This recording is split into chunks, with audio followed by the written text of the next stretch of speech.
Misal BUMN sakit, ditambahi PMN. BUMN sakit lagi, disuntik PMN. Maaf, menurut Presiden Joko Widodo, itu terlalu enak sekali. Iya, bahkan Erick Thohir pernah mergoki ketika BUMN yang dia pimpin sakit. Direksinya malah enak-enakan makan di restoran mewah. Empatinya di mana? Akhlaknya di mana?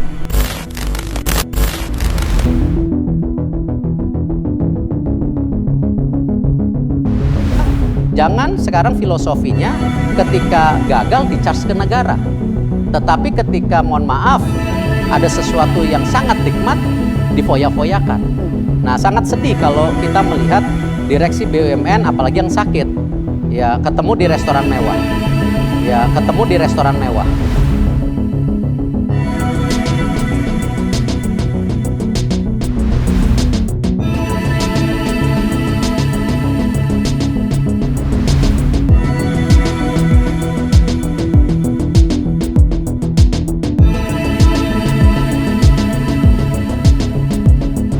Menteri BUMN Erick Thohir pada waktu itu pernah bercerita jika ada salah satu BUMN yang sakit, tetapi direksinya malah keluar dan Erick Thohir memergoki makan di sebuah restoran mewah. Nah, padahal BUMN yang dia pimpin lagi sakit atau sedang merugi. Nah, ini juga masih relevan dengan pernyataan Presiden Joko Widodo, jika ada BUMN yang sakit, tutup saja. Sangat simpel sekali. Ya, seharusnya memang simpel sih. Kalau BUMN tersebut tidak mendatangkan profit ke negara, ya apalagi, yang mending ditutup saja. Daripada negara mesti rugi terus, mengasih uang terus ke BUMN, yang seharusnya BUMN itu memberi uang kepada negara. Ini nyatanya tidak. Ya, ditutup saja lah. Simpel kan?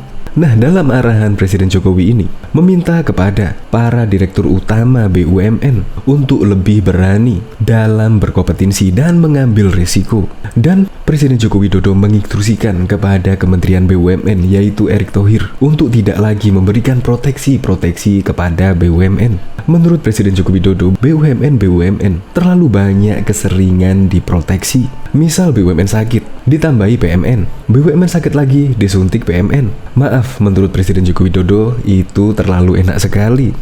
Iya, bahkan Erick Thohir pernah mergoki ketika BUMN yang dia pimpin sakit. Direksinya malah enak-enakan makan di restoran mewah. Empatinya di mana? Akhlaknya di mana?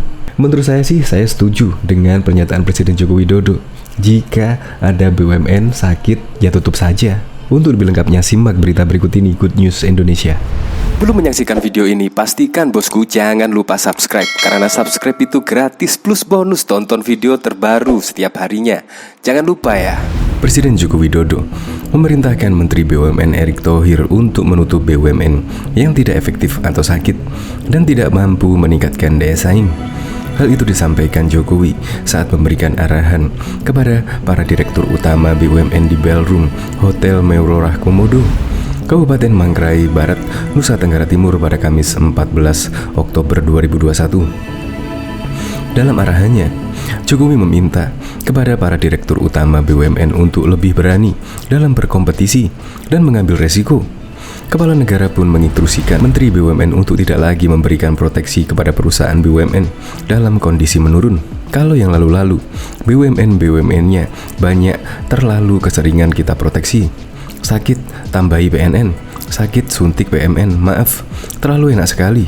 Dan akhirnya itu yang mengurangi nilai-nilai yang tadi saya sampaikan. Berkompetisi, nggak berani. Bersaing, nggak berani. Mengambil resiko juga nggak berani. Ya, bagaimana profesionalisme kalau itu tidak dijalankan, ujar Jokowi dikutip dari kanal YouTube Setpress pada Jumat 15 Oktober 2021.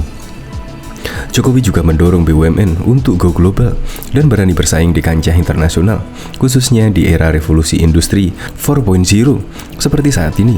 Untuk mewujudkannya, dia menyebut penataan dan adaptasi model bisnis serta teknologi harus dilakukan sesegera mungkin. Kalau saudara-saudara tidak merespon dari ketidakpastian ini dengan adaptasi secepat-cepatnya, kalau Pak Menteri sampaikan kepada saya, Pak, ini ada perusahaan seperti ini, kondisinya BUMN, kalau saya langsung tutup aja, nggak ada diselamat-selamatin, tegas Jokowi. Dia juga menyinggung bahwa seluruh direktur BUMN yang terpilih sudah melalui proses seleksi ketat dan pintar-pintar, sehingga tidak perlu lagi diajari soal manajemen. Para direktur BUMN imbuhnya harus percaya diri dan meningkatkan profesionalisme dalam menjalankan tugasnya. Jokowi mengungkapkan bahwa dirinya sebetulnya sudah memerintahkan sejak 7 tahun lalu untuk secepatnya menggabungkan, mengonsolidasikan, mereorganisasikan BUMN yang dinilainya terlalu banyak. Tadi sudah disampaikan oleh Pak Menteri BUMN Erick Thohir, dulu ada 108 BUMN, sekarang sudah turun menjadi 41 BUMN. Ini sebuah fondasi yang sangat baik. Kemudian diklasterkan, itu juga baik. Yang paling penting ke depan yang ingin kita bangun adalah nilai-nilai core value, ujarnya. Diketahui pada tahun lalu, menakotai Kementerian BUMN Erick Thohir mulai mengungkap satu persatu perusahaan negara yang terindikasi korupsi. Dugaan tindak pidana korupsi itu di tubuh perseroan plat merah disinyalir telah berlangsung lama. Erick mencatat ada 159 kasus korupsi yang terjadi di lingkungan Kementerian BUMN.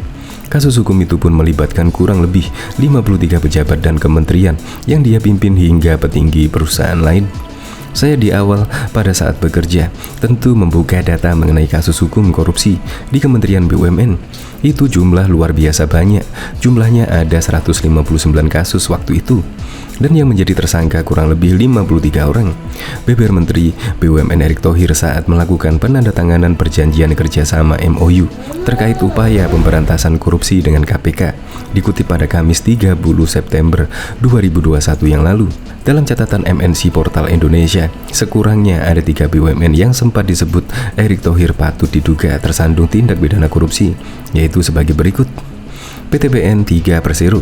Erick Thohir menduga utang holding Perkebunan Nusantara atau PTPN 3 dinilai 43 triliun disebabkan adanya korupsi secara terselubung. Dia pun berjanji akan membuka kasus tersebut.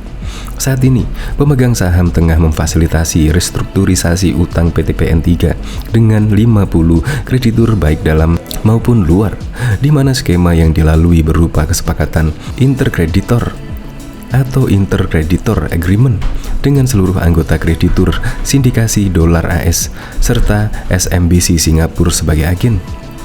Ketika BTPN punya hutang 43 triliun dan ini merupakan penyakit lama yang kita sudah tahu, dan ini suatu yang saya rasa korupsi yang terselubung yang memang harus dibuka dan dituntut yang melakukan ini, katanya saat rapat kerja bersama Komisi 6 DPR.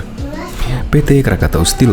Erick juga menyinggung utang PT Krakatau Steel yang tak kalah fantastis. Sejak tahun 2019 lalu, emiten berkode saham KRAS ini tengah melakukan restrukturisasi utang senilai 2,2 miliar atau setara dengan 31 triliun. Utang masa lalu disinyalir dikarenakan adanya tindak korupsi.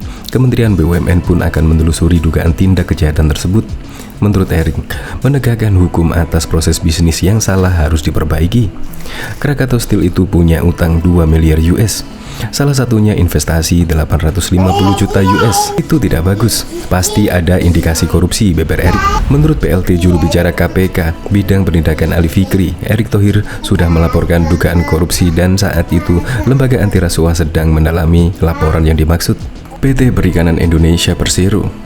Kementerian BUMN juga menginginkan agar kasus korupsi lama dalam pengelolaan keuangan dan usaha PT Perikanan Indonesia atau Perindo pada 2016 hingga 2019 segera dituntaskan.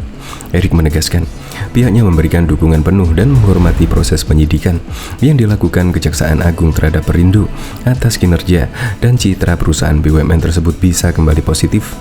Hal tersebut ditekankan Erick Thohir menanggapi keputusan terkini Kejagung yang menyidik kasus dugaan korupsi dalam pengelolaan keuangan dan usaha Perum Perindo di tahun 2017 yang diduga merugikan keuangan negara hingga ratusan miliar rupiah. Kasus lama Perum Perindo di tahun 2017 ini diharapkan selesai secepatnya. Hal itu penting bagi Perum Perindo sebagai perusahaan BUMN yang strategis untuk mewujudkan ketahanan pangan di sektor perikanan dan juga mensejahterakan para nelayan kita, tuturnya. Diketahui staf khusus Menteri BUMN Arya Sinulinga mengatakan Menteri BUMN Erick Thohir sempat agak marah dengan kelakuan petinggi perusahaan BUMN. Kata Arya, Erick menyampaikan kesalahannya ini saat bertemu dengan 32 pimpinan BUMN top di Jakarta pada Selasa 19 November yang lalu. Pak Erik juga sempat keras ngomong. Beliau katakan, pernah dia ke salah satu restoran di Tamrin, bertemu dengan eksekutif BUMN, makan di tempat cukup mahal, mewah, tapi ketika dilihat keuangan BUMN tersebut merugi, ujar Arya di ruang media Kementerian BUMN pada Jakarta, Rabu 20 November tahun lalu. Erik, lanjut Arya, bukan tidak memperbolehkan petinggi BUMN makan di tempat mewah. Namun Erik ingin petinggi BUMN lebih peka melihat kondisi perusahaan. Bukan tidak boleh untuk sesuatu yang layak kita didapatkan, tapi harus punya hati dan akhlak. Ketika perusahaan rugi, ya mereka ikut prihatin dengan gaya hidupnya, ucap Arya. Kepada 32 pimpinan BUMN, Erik menyampaikan pentingnya menjaga kinerja perusahaan. Erik, lanjut Arya, mencontohkan dirinya yang merupakan seorang pengusaha, di mana saat perusahaan mengalami kerugian, hanya Erik, keluarga, dan perusahaannya saja yang rugi. Hal ini berbeda dengan apa yang dialami perusahaan BUMN. Kalau BUMN rugi, ke negara larinya. Di situ Pak Erik katakan,